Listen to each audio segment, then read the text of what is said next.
안녕하세요. 대구 이대찬 변호사입니다. 많은 분들이 물어보실 때 형사합의금은 얼마 정도가 좋을지에 대해서 많이 물어보시는데요. 오늘은 사안마다는 다르겠지만은 보통 얼마 정도의 형사합의금이 처리되는지에 대해서 간단히 이야기를 나눠보고자 합니다.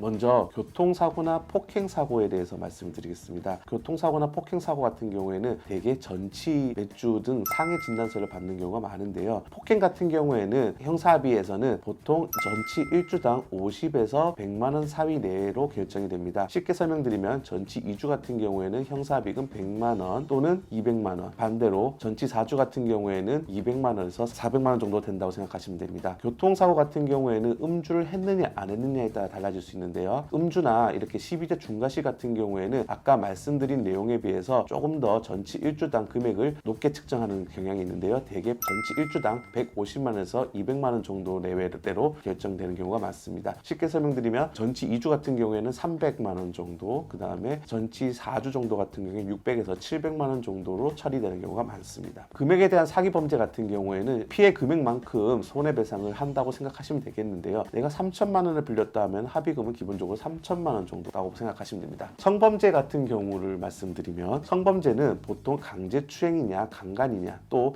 미성년자나 장애인 강간추행이냐에 따라서 차례가 달라질 수 있습니다. 일반 강제추행 같은 경우에는 그 사람이 과거에 전과가 특별히 없다면은 실형을 살 가능성이 높지 않기 때문에 엉덩이를 만졌거나 가슴을 만졌다는 정도의 강제추행 같은 경우에는 한 500만 원에서 1000만 원 내외대의 합의금으로 정리되는 경우가 많습니다. 다만 강간죄나 또는 장애인 강제추행 또는 미성년자 강제추행 같은 경우에는 최저형이 3년 이상의 유기징역이라고 판단되기 때문에 그 합의금이 보통 3천만 원에서 5천만 원 내외대로 합의가 되고 심지어는 1억까지 합의되기도 합니다. 사망사고 같은 경우에는 보통 우리가 위자료를 기본적으로 1억을 기준으로 판단을 하게 됩니다. 다만 이제 과실 비율, 누구를 강제로 살인했느냐 또는 이제 쌍방 사고가 발생했는데 그 과실 비율이 얼마냐에 따라서 판단이 될 수밖에 없습니다. 따라서 1억을 기준으로 과실 비율이 50대 50이다. 그럴 경우에는 형사합의금 보통 5천만 원 정도 나오고요. 반대로 일방적인 100대0 과실인 경우에는 1억 원 정도로 생각하시고 나머지 부분에 대해서는 민사상 해결을 하는 경우도 많습니다.